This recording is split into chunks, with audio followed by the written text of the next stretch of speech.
Bonjour. Si certains grands noms de ce monde, tels que Elvis Presley, Einstein, Steven Spielberg, Ed Sheeran, Will Smith, Beyoncé, Oprah Winfrey, Pasteur, Walt Disney et encore bien d'autres, ont eu affaire à des très grands échecs avant de réussir, c'est que l'échec a tout son sens. C'est aujourd'hui ce dont j'avais envie de vous parler, pourquoi les échecs permettent les plus grandes réussites. On se retrouve tout de suite, juste après le jingle. Si vous voulez réussir dans la vie, quoi que ce soit, il va falloir échouer, il va falloir se tromper, il va falloir faire des erreurs encore et encore pour se relever constamment en appréciant le processus d'apprentissage dans lequel vous vous trouvez. Vous savez, des grands de ce monde qui ont pu se faire exclure avant de réussir, vraiment ils ont pu, par ces exclusions, ces échecs qu'ils ont pu vivre, rebondir. Et rebondir, ça n'a pas pu se faire parce qu'ils avaient une vie facile. Ils n'auraient jamais pu rebondir si les choses avaient été simples. C'est ce qui a pu se passer par exemple avec Elvis Presley, Beyoncé, Ed Sheeran, des grands chanteurs qui n'ont pas été connus et reconnus tout de suite dès leur première chanson. Ils ont eu beaucoup de galères, beaucoup d'exclusions, beaucoup de critiques lorsqu'ils ont voulu commencer. On a des scientifiques comme Pasteur, Einstein qui avant de faire leur grande découverte et d'être validés par le monde ont été rejetés. Pasteur, avant de réussir à faire les vaccins qui nous sauvent tous aujourd'hui, il a mis un temps fou avant de trouver quelque chose qui fonctionnait. Il y en a eu des échecs et grâce à ces échecs, il a pu avancer et au fur et à mesure trouver ce qu'il fallait améliorer. Et du coup, c'est la même chose qu'il est nécessaire de s'appliquer à nous-mêmes. Si on veut réussir, les plus grandes de nos réussites dans notre vie vont également dépendre de notre capacité à rebondir, de nous dire que nos échecs sont là pour nous aider à grandir, nous aider à construire d'autres solutions, nos autres solutions.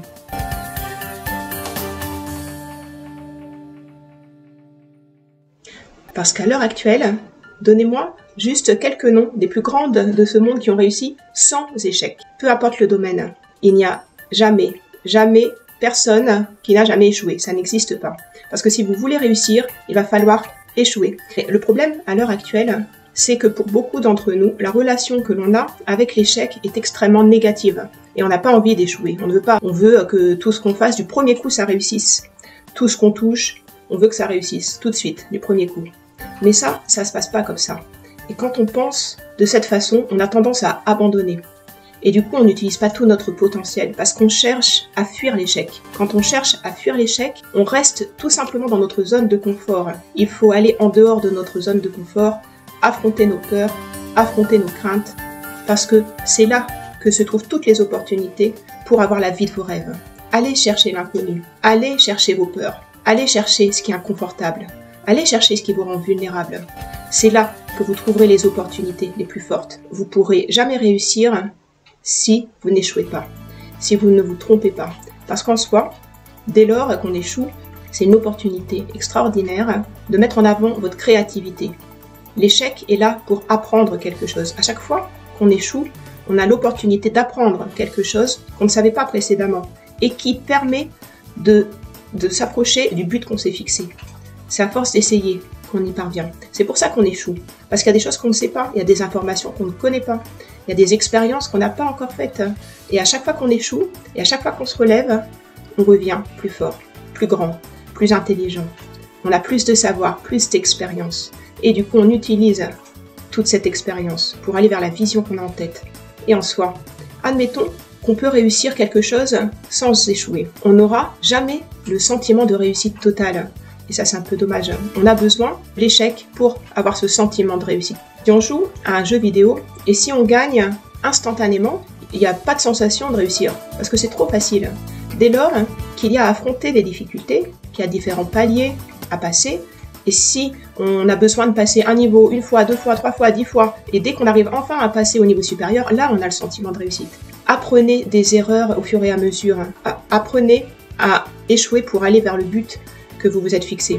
Persévérez en se disant qu'à chaque fois qu'on essaye et qu'on voit que ça ne fonctionne pas, on ne se dit pas qu'on a échoué, on se dit qu'on a trouvé une piste de réflexion qui n'est pas la plus appropriée. Donc on en cherche une seconde, une troisième, une quatrième, une 20e, une 30e, une 50e, jusqu'au moment où on va trouver la solution qui va nous permettre d'atteindre l'objectif qu'on s'est fixé. Faites en sorte que les erreurs soient vos amis et plus vos ennemis. Soyez reconnaissants pour les erreurs que vous faites parce qu'elles vont vous faire creuser dans votre créativité et vous vous rapprocherez chaque jour un peu plus du but que vous êtes fixé. Sans baisser les bras, gardez en vous l'espérance pour pouvoir avancer. Si le but que vous vous fixez vous tient vraiment à cœur, vous pourrez alors trouver les ressources en vous. Vous les avez. On a tous certaines facilités. L'idée, c'est pas de se comparer aux autres. On peut être plus rapide dans un domaine particulier. On peut être plus lent qu'une autre personne. On a tous certaines facilités. On peut tous réussir la même chose. À partir du moment où on travaille, on se donne les moyens de réussir et pas juste du premier coup. Si on se trouve nul et qu'on travaille sur un projet 1 heure par exemple par semaine, ou si on travaille 100 heures par semaine, on n'aura pas le même résultat. Si on développe notre concentration, si on développe notre créativité, on pourra rester concentré sur notre objectif. En méditant sur nous-mêmes pour avoir le mental qui va nous permettre de s'extraire de toutes nos peurs, on pourra avancer sans avoir envie d'abandonner. Parce que notre mental peut très rapidement nous faire baisser les bras. En gardant dans notre tête, en contrôlant nos pensées, et la méditation est un bon outil pour y parvenir, c'est rester concentré sur le but qu'on va atteindre. Garder en tête le but vers lequel on va aller, la destination, le rêve, la vision qui est importante pour nous. Et de ce fait-là, on continue d'avancer dans la direction. Et là, la réussite, elle arrive. Il faut parfois beaucoup de patience. Il faut rester concentré. Et la patience est la clé du succès. Peu importe ce qu'on souhaite réussir, il faut être patient. Parce que quand on échoue, et qu'on échoue encore, on se relève. On peut échouer encore, mais on peut encore se relever. On peut encore échouer, mais on peut encore se relever. Il faut de la patience.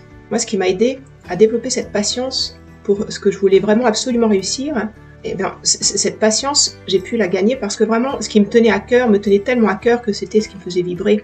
Et quand on fait ce qui nous tient à cœur et qui a beaucoup de sens, qui a un sens réel pour nous, on se donne les moyens d'y arriver. Et les échecs nous font grandir, jusqu'à temps d'y parvenir. On trouve toujours les moyens. Il faut oser être créatif. Réalisez tout simplement que l'échec vraiment fait un avec la réussite. Si l'échec vous permet de comprendre qu'il va avec la réussite et vous faire aller de l'avant, vous aurez tout compris pour alléger votre quotidien et vous permettre d'aller toujours un peu plus loin, d'être un peu plus épanoui pour pouvoir voir se réaliser vos projets. Et je vous dis à très vite pour d'autres vidéos.